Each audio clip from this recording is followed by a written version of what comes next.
Hello, I'm Keith Levenstein from EconoBEE. Joining me today is Kapin Kosi and Leanne Levenstein.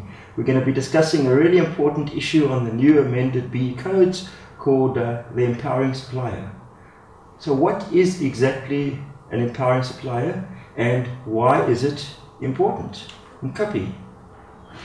I think the empowering supplier concept, as you mentioned, is a new concept on the new codes. It's so important because on the procurement scorecard, on amended codes, you will not earn any points if you spend with a supplier that is not an empowering status or that is not an empowering supplier. So it's very important for procurement points to spend with suppliers that are empowering. So if you aren't an empowering supplier, you're not going to be helping your customer in any way whatsoever. Certainly, in essence, what it means is the scorecard becomes invalid regardless of what the level is on that scorecard, primarily because of the empowering status requirement. So what exactly is an empowering supplier? Leanne, won't you read us through it? Sure. So the slide just behind us, there's a couple criteria that you need to follow before you are even, you can even look at the empowering supplier status.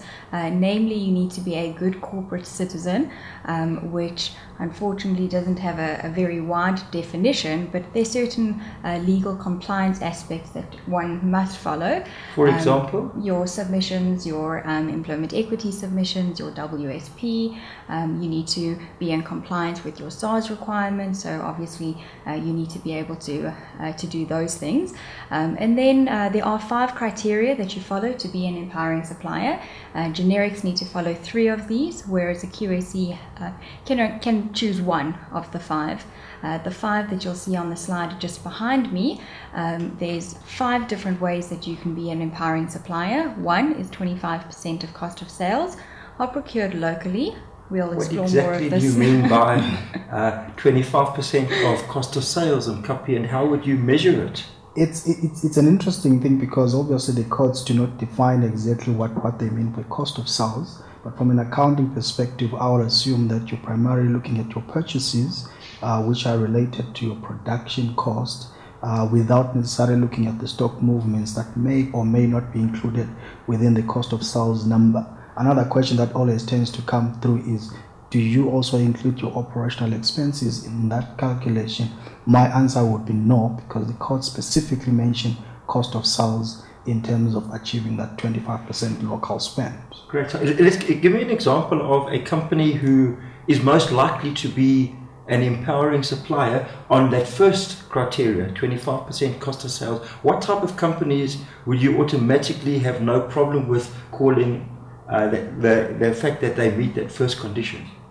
This would be a company that spends primarily with local suppliers, where the large part of your spend is with suppliers that are South African based, and that will naturally mean that your 25% target is achieved in that instance. So a supermarket, for example, who purchases most of their supplies from local suppliers, branded companies, they would meet that particular condition. Yeah, exactly. I see this in or there's another way of looking at this. Companies who import a huge amount will automatically not meet this criteria. So if you are an oil refinery and we don't have oil in South Africa, correct, would you expect that oil refinery to meet that particular condition? Absolutely not. Well, then he's got to meet one of the 3 of the next 4 conditions. Correct. Which is Kapi, second one? The second one is closely related to the first one, but it talks about particularly the transformation of raw materials. And again, it's something else that is obviously up for discussion in terms of what exactly does that look at.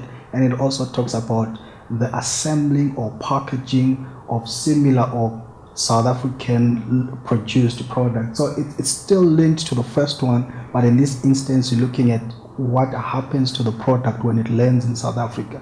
Is it a product that gets imported for selling in South Africa, or there's a raw material that you bring locally and you add value to it through the production processes? And the question is does that amount to 25% of the total cost of the product? And that's a problem. What about a company like us? We're a service provider. What do we transform? other than the pun of transformation. People. Would we meet that particular condition? And I like the fact that you joined the two together. That's condition A and condition C.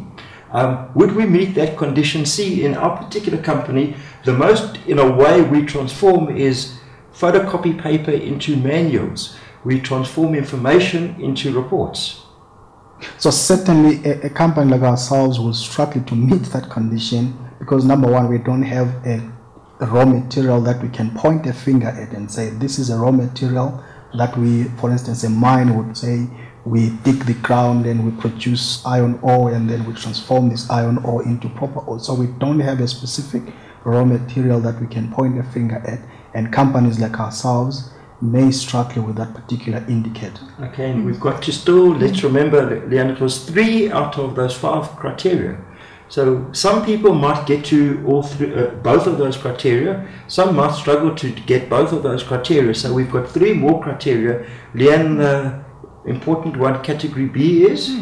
So the second criteria, category B, is looking at 50% of the new jobs created being for black people. So the way that this is going to be calculated is looking at your previous BEE certificate, how many jobs did you have at that stage and how many new jobs have been created, and 50% of those new jobs need to be for black people.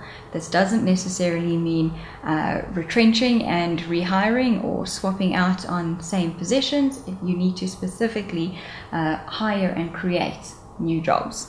So in copy, what exactly is a new job? How do we define the person is now in a new job?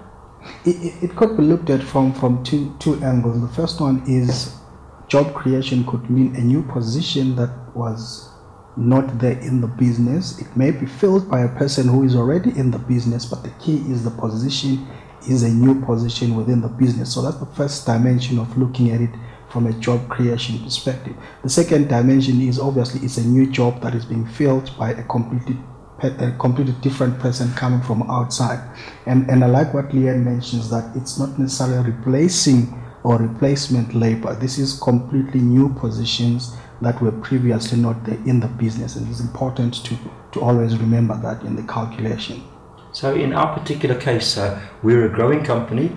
Every year we get new employees, we create new positions, therefore we wouldn't have a problem. But what about a large construction company who goes up and down through the troughs and waves of the business cycle? If a large company has had to lay off 1,000 employees, I guess that they have no chance of meeting condition B, but a construction company of course would probably meet condition A and condition C because they transform bricks and cement into buildings. So then there's that fourth criteria.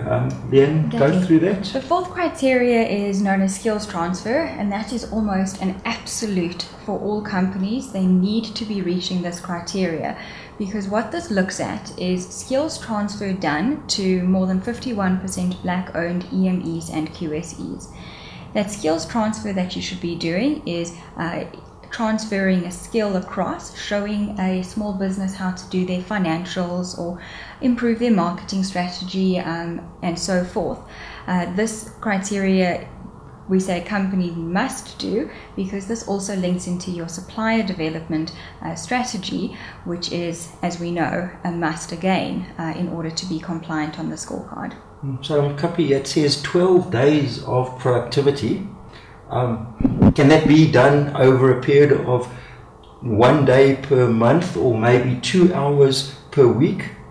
It's really entirely up to the company itself to structure a program that obviously will suit them and will suit their beneficiary. The key is to try and get to that minimum 12 days, which would assume 12 days being a normal working day. Excuse me. So what's important there is to then structure it in a way that either you've got people spending a day over each and every week, or a day per month, or a day per week. It's really entirely up to the company to structure it in a way that at least they get the 100 hours that they need in order to meet that condition.